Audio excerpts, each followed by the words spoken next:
Welcome back. A French magistrate wants to know what Trevor Rees-Jones remembers about the night of August 30th, 1997, the night Princess Diana died in a Paris car crash. But should Rees-Jones be concerned about implicating himself?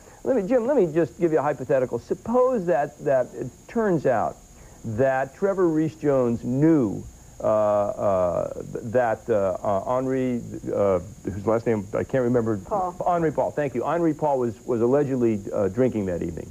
And let's say that he knew it and he got in the car with him and he didn't do anything to stop him. Has he got a problem? Well, under French law, as under U.S. law now, there are principles of contributory negligence, which might have an impact if he had the power to stop Diana and Dodi from getting in the car in any event.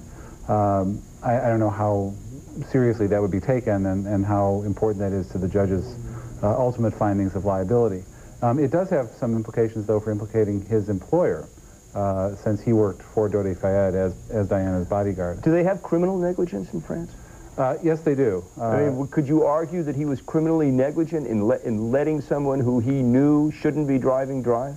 Well, that gets back to the question of exactly what his responsibilities were for Diana's safety and how far he was able to influence her. So far, the words that have come out about the investigation suggest that she was quite passive and essentially let other people make decisions for her, and that if someone forcefully, Dodi or the driver said, you know, get in the car and let's go, that she would follow, and Rees-Jones wouldn't really be able to change her mind. Well, Trevor Rees-Jones isn't the only evidence in this case. The car actually provides a lot of evidence. Let's go to our accident reconstructionists in Miami. Steve, does it surprise you that they have not yet, at least as far as we know, found that other car, that Fiat Uno, that they think may have had some involvement, at least at some time with the Mercedes? Whether it was that night, we simply don't know. Well, it depends on the extent of the investigation. As I said the last time we were together, that Fiat Uno could be registered to a country other than France, since borders are so close in Europe. If they're restricting the investigation to French-registered cars, it may simply not be a French-registered car. They certainly have to broaden the investigation to the rest of Europe. Steve, if you were called to help this magistrate solve the cause of this accident, what is it that you would look for in the car? What would be the most telling sign to you? Well, the entire accident sequence is telling. I mean, I expect Trevor Rees-Jones to add very little, if nothing, from a scientific point of view to this investigation for several reasons. But we know where the car ended up. We know which column in the tunnel the car impacted, so we know the distance from where the car ended up to the column. There are tire prints or tire tracks. They're likely not skid marks, since this vehicle had an ABS system and wouldn't skid, assuming that the anti-lock brake system was working, and I'm sure the French, who did an exhaustive job, have checked that out.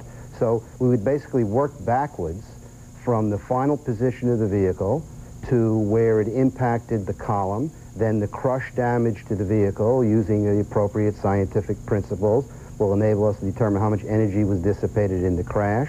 And then we'd work backwards from there based on the tire mark evidence and the debris evidence, which obviously was left at the scene. Now, why is that important, Steve? Why is it important to know about the tire evidence, the debris evidence, and which column it hit, and the things that you just talked about? What would that tell us? Well, first, there is an issue here of speed. I haven't seen any calculations. There are various estimates as to how fast the car was going. A scientific, objective accident reconstruction will able to determine, or at least bracket, a reasonable range of speeds from the physical evidence left at the accident scene. But when you talk about that, if the brake system don't leave skid marks, which is a telltale sign of the speed, or at least part of it, and if the speedometer immediately shuts off at the impact of the accident when they lose the electricity in the car, is the way to tell speed the crush analysis? Is that Yes. the only way? Well, the crush analysis will enable us to determine what we call the change in speed, or the delta V of this accident. From the final position of the vehicle and from the distance the vehicle traveled from the column and from the crush damage, it's likely that a minimum range of impact speeds can be determined with the column. If there is sufficient tire mark evidence available, that may be able to be refined as to what the speeds were prior to impact with the column.